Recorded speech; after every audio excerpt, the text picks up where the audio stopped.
teams that know what they were doing will likely see the rookies that they drafted flourish into talented superstars for years to come. Of teams that just made normal picks, 7 or 8 picks, the Bucs, I think, won the draft.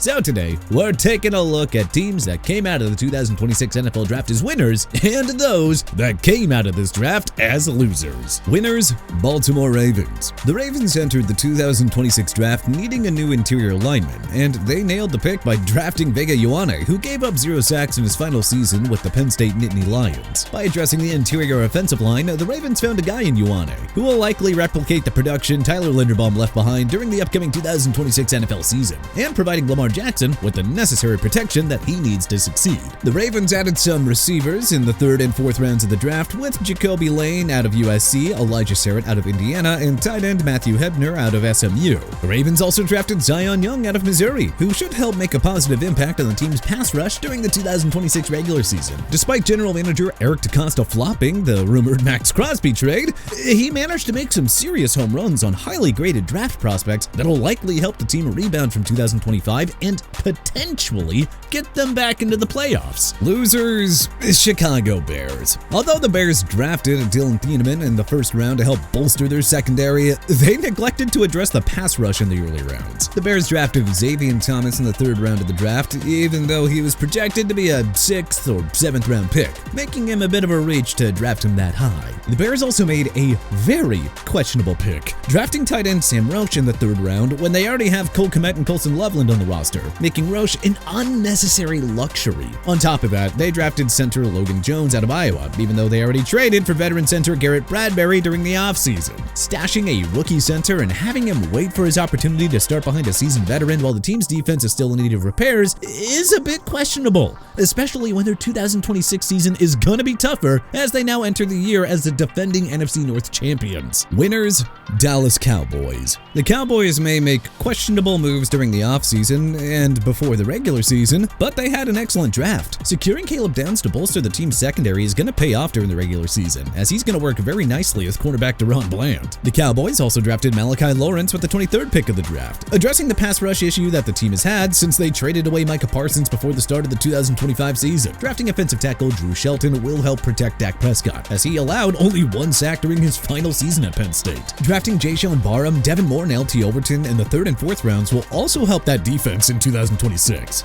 The Cowboys' focus on addressing the defense for the upcoming 2026 season should pay dividends, as, their defense was just completely miserable to watch in 2025. Downs, Barham, Moore, and Overton should work quite nicely with the Cowboys' new defensive coordinator Christian Parker's system and his defensive schemes for this upcoming 2026 season. Losers, Pittsburgh Steelers. The Steelers had a chaotic 1st round of the 2026 NFL Draft, making a massive blunder when they were outmaneuvered by their in-state rivals, the Philadelphia Eagles, who traded up to draft Mekhi Lemon with the 20th pick when they were on the phone with him, hoping to snag him with the 21st pick. The Steelers would instead draft Max Yanachor with the 21st pick instead. But he's already being considered a reach when there were so many more talented prospects available. The Steelers also drafted quarterback Drew Aller in the 3rd round, even though they'll still have Will Howard and Mason Rudolph on the roster. And we still don't know if Aaron Rodgers is going to play in 2026 or not. The Steelers might have some problems at quarterback heading into the 2026 season, as drafting a developmental quarterback is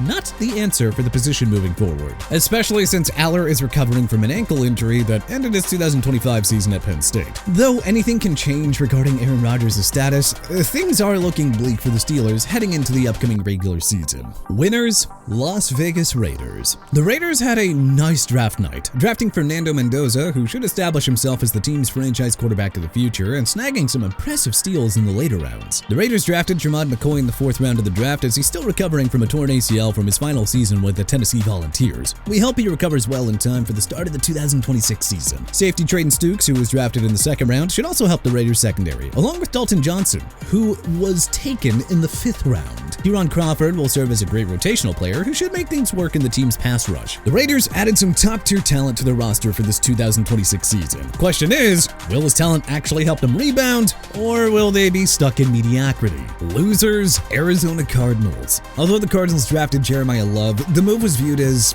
controversial, mostly due to the fact that the team needed to improve their defensive and offensive lines, and they just didn't. The Cardinals failed to find a trading partner and missed out on drafting guys like linebacker Arvell Reese and Francis Mauigoa, who both went to the New York Giants. The Cardinals did draft quarterback Carson Beck in the 3rd round of the draft, but critics have argued that he looks like he'll likely be a developmental quarterback instead of a starter. The Cardinals addressed some issues on offense by drafting Chase Bisontis in the 2nd round, but neglected to address their other issues on defense. Having one of the league's worst defenses in the 2025 season, you would think that they would try to do something to address it. They did draft 2 defensive players in the draft, defensive tackle Caleb Proctor in the 4th round and linebacker Carson Sherrar in the 6th round, but neither of these guys are projected to make much of an impact this year. The Redbirds are likely going to have another rough season ahead of them, as they just don't know what their identity is going to be heading into this new regular season come September. Winners, Cleveland Browns. The Browns had a very nice weekend, drafting some much-needed offensive talent from wide receivers and offensive linemen to the roster. Drafting Spencer Fano, Austin Barber, and Parker Brailsford will improve the team's offensive line for 2026. Drafting wide receivers Casey Concepcion and Denzel Boston and tight ends Joe Royer and Carson Bayer should help this team out in the passing attack, with Boston winning battles on the outside, making for a great addition to the team's offense. Emmanuel McNeil-Warren should patrol the Browns secondary quite nicely and work well with veteran quarterback Denzel Ward, and is considered a draft steal from the 2nd round. The Browns provided their already loaded quarterback room with protection and offensive weapons heading into 2026. Losers, Buffalo Bills. The Bills made some odd decisions, trading out of the 1st round of the 2026 draft 3 separate times, and didn't make a selection until the 2nd round of the draft, drafting TJ Parker with the 35th pick. Parker is currently viewed as a rotational player rather than a primary starter, as he saw a dip in production during the 2025 season at Clemson. The Bills traded away cornerback Taron Johnson into the Las Vegas Raiders to facilitate moves in the 2nd round, but they've created a massive hole in their secondary as a result. Sure, they drafted Davison Agbinosun and Toriano Pride Jr. to replace Johnson, but they won't replicate his production in the secondary immediately in week 1 of the regular season. The Bills missed out on drafting talented players who include wide receiver Casey Concepcion and safety Dylan Thieneman, who would have made huge impacts on their roster during 2026. The Bills are still talented on offense with Josh Allen leading the way, but they had way too many missed opportunities as a result and didn't draft any significant game changers who would help them in the 2026 season. Winners, Tampa Bay Buccaneers. The Bucs addressed their defensive needs at the 2026 NFL Draft by selecting Reuben Bain Jr. with the 15th pick, as he'll provide the team's pass rush with a much-needed boost of strength. Not to mention, picking him at 15 is considered a steal. Other defensive talent drafted by the Buccaneers include linebacker Josiah Trotter in the 2nd round, as he is viewed as a successor to Levante David, cornerback Keontae Scott in the 4th round, and defensive tackle DeMonte Capehart in the 5th round. These defensive picks should work quite nicely under head coach Todd Bowles and defensive pass coordinator George Edwards in the 2026 season. General manager Jason Light made some draft day trades, trading down for depth and making sure that they had offensive insurance, as they wanted to draft wide receiver Ted Hurst in the 3rd round of the draft. The Bucs landed some immediate starters who should hit the ground running instead of focusing on long-term projects,